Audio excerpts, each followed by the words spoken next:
Assalamualaikum warahmatullahi wabarakatuh. Halo anak-anak, berjumpa dengan Bu Ira lagi ya di Sabtu Ceria hari ini.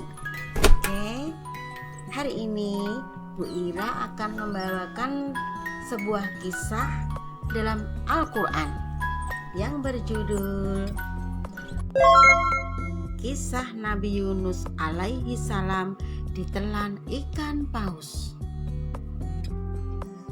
Kisah ini disebutkan beberapa kali dalam Al-Quran, salah satunya surat Asy-Syaffat ayat 139 hingga 148. Diceritakan bahwa Nabi Yunus alaihi salam merasa putus asa berdakwah kepada kaumnya yang keras kepala. Setelah hampir puluhan tahun berdakwah, hanya sedikit yang mau menjadi pengikutnya.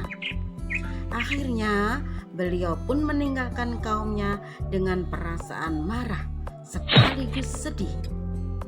Allah Subhanahu wa Ta'ala mengutus Nabi Yunus untuk berdakwah pada suatu kaum di Ninawa, negeri yang terletak di daerah Mosul, Irak.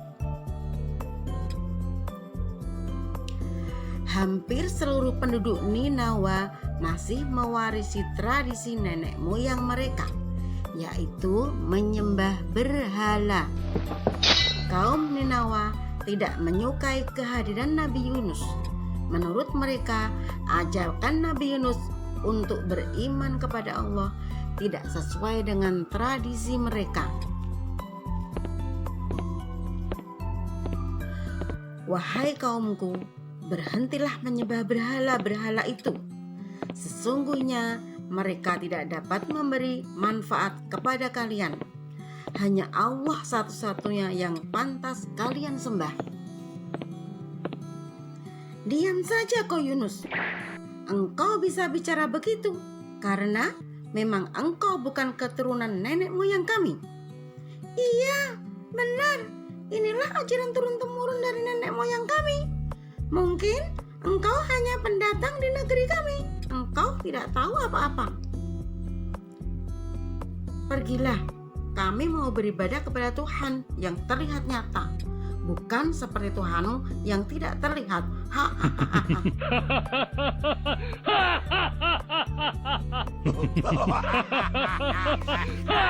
Nabi Yunus mulai tersurut amarahnya mendengar cemoohan dari kaumnya. Bahkan mereka berani menghina Allah. Lancang sekali kalian berkata begitu tentang Allah, wahai kaum Ninawa. Tunggulah, sebentar lagi azab Allah akan turun kepada negeri ini. Aku telah berkali-kali mengingatkan kalian. Setelah beberapa tahun berdakwah, pengikut Nabi Yunus hanya sedikit. Berbagai cara telah dilakukan untuk mendekati kaum Ninawa. Namun mereka malah menghina Yunus. Sampai akhirnya Nabi Yunus putus asa. Kemarahan dan kekecewaan bercampur menjadi satu. Kemudian Nabi Yunus mulai berdoa kepada Allah. Ya Allah, ya Tuhanku, hamba sudah tidak tahan lagi menghadapi kaum Ninawa ini. Sekiranya engkau mengutus hamba untuk berdakwah di tempat lain, hamba bersedia ya Allah. Hamba mohon, kabulkanlah permintaan hamba ini.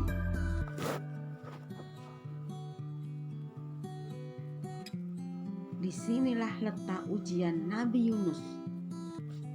Beliau tidak sabar dalam menghadapi kaumnya dan akhirnya memutuskan untuk meninggalkan kaum Ninawa. Padahal tugas dakwahnya belum selesai. Tak lama kemudian setelah kepergian Nabi Yunus, hal buruk terjadi pada kaum Ninawa. Tiba-tiba cuaca cerah berubah menjadi gelap gulita. Wah, keras sekali suaranya. Apakah ini yang dikatakan Yunus kemarin?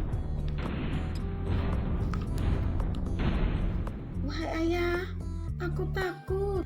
Jangan takut anakku. Ini pasti azab Allah yang dijanjikan Nabi Yunus kepada kita. Hi.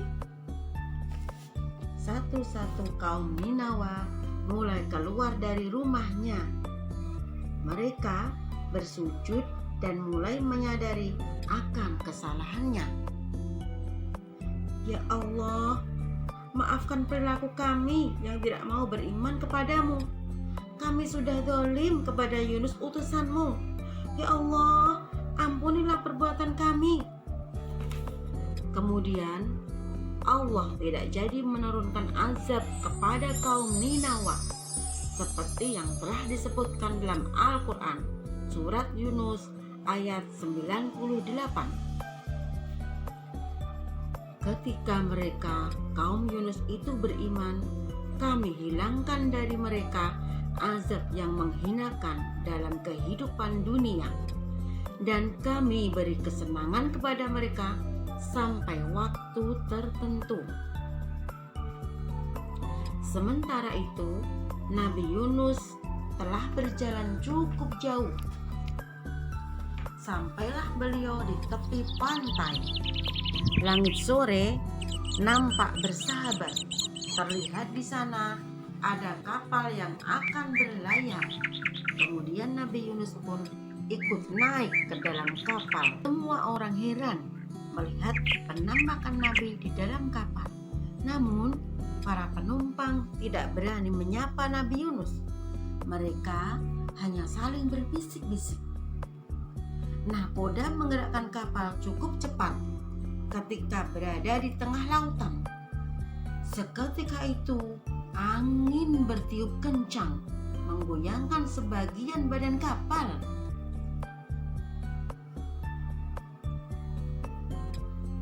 Sepertinya akan terjadi badai. Hujan mulai turun. Aduh, bagaimana ini? Kasihan sekali anakku. Maaf tuan-tuan. Sepertinya kita harus mengeluarkan barang-barang bawaan supaya kapal tidak tenggelam. Oh, baiklah tuan. Mereka mulai mengumpulkan semua barang dan menjatuhkannya ke laut. Kami sudah mengeluarkan semua barang. Bagaimana keadaannya? Sepertinya harus ada dari kita yang turun dari kapal. Beban kapal ini masih terlalu berat. Apa? Bagaimana jika kita lakukan undian saja untuk menentukan siapa orangnya agar adil? Para penumpang kapal termasuk Nabi Yunus mulai melakukan undian. Ternyata nama yang keluar adalah Nabi Yunus. Ini tidak mungkin dia. Aku yakin dia orang baik. Lagi pula, bagaimana kalau kita undi lagi saja? Oh, iya, undi lagi saja. Setelah melakukan undian yang kedua, ketiga, tetap saja nama yang keluar adalah Nabi Yunus. Melihat kenyataan tersebut, Nabi Yunus pasrah dengan keadaan. Sudahlah tuan-tuan, tidak perlu dilakukan undian lagi. Aku ikhlas dengan keputusan ini. Aku akan turun ke laut agar kapal ini tidak tenggelam. Insya Allah, ini adalah takdirku. Orang-orang melihat Nabi Yunus yang perasaan tidak rela.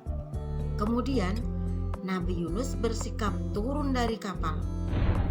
Beliau melihat ombak yang bergulung-gulung di hadapannya dan berkata,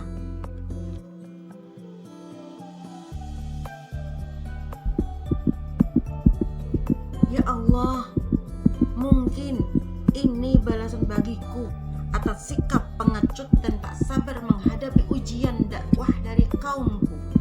Ampuni aku ya Allah.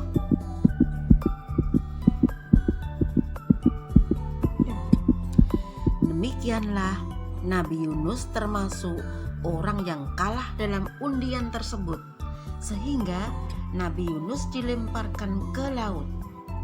Setelah Nabi Yunus menceburkan diri ke laut, tidak lama kemudian muncul seekor ikan paus yang siap menelan beliau. Nabi Yunus pingsan selama beberapa hari di dalam perut ikan paus.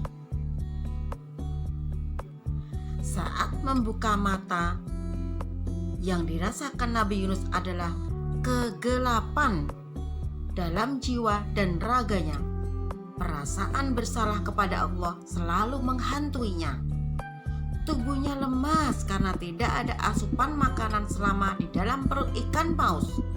Kemudian Nabi Yunus dengan segala kekuatannya berdoa kepada Allah, seperti yang disebutkan dalam Al-Quran surat Al-Anbiya ayat 87. Tidak ada Tuhan selain Engkau, Maha Suci Engkau. Sungguh aku termasuk orang-orang yang zalim. Allah seketika itu menjawab doa Nabi Yunus dan menghilangkan kesedihan yang dirasakannya. Allah melalui ikan paus melemparkan Nabi Yunus di sebuah daratan yang tandus. Nabi Yunus keluar dari perut ikan paus dalam keadaan lemah dan sakit. Lalu Allah menumbuhkan tanaman di dekatnya. Beliau pun menikmati buahnya dan tubuhnya kembali bugar. Alhamdulillahirabbil alamin. Terima kasih ya Allah. Setelah sembuh seperti sedia kala, Nabi Yunus kembali kepada kaumnya di Ninawa. Sesampainya di sana, Nabi Yunus disambut sangat hangat oleh kaumnya. Beliau sangat terharu atas sambutan kaumnya. Kaum Ninawa sekarang sudah berubah dan mereka hanya beriman kepada Allah Subhanahu wa Ta'ala, seperti yang telah disebutkan. Dan kami utus dia Yunus kepada 100.000 orang atau lebih, sehingga mereka beriman kepada Allah. Karena itu kami anugerahkan kenikmatan hidup kepada mereka hingga waktu tertentu. Demikianlah akhir kisah Nabi Yunus alaihi salam. Hikmah yang dapat kita ambil dari kisah ini adalah: 1. Hendaklah kita selalu bersikap sabar dalam menahan amarah. 2. Allah mengabulkan doa hambanya yang bermasalah dengan syarat orang tersebut bersungguh-sungguh dalam berdoa. Nah, anak-anak sudah mendengar ya tadi ya cerita Nabi Yunus dari Bu Ira. Coba Bu Ira punya 2 pertanyaan. Nanti anak dijawab ya. Oke, yang pertama, ikan apa yang menelan Nabi Yunus? Pertanyaan kedua, siapa yang mengabulkan doa Nabi Yunus? Oke, sekarang sudah selesai cerita dari Bu Ira. Sekian dulu cerita kisah Nabi Yunus dari Bu Ira ini ya. Semoga bermanfaat untuk anak-anak. Tetap semangat menjalankan ibadah puasa dan jangan lupa selalu berdoa dan juga jaga kebersihan diri. Tetap di rumah saja ya anak-anak ya. Akhirul salam. Wassalamualaikum warahmatullahi wabarakatuh.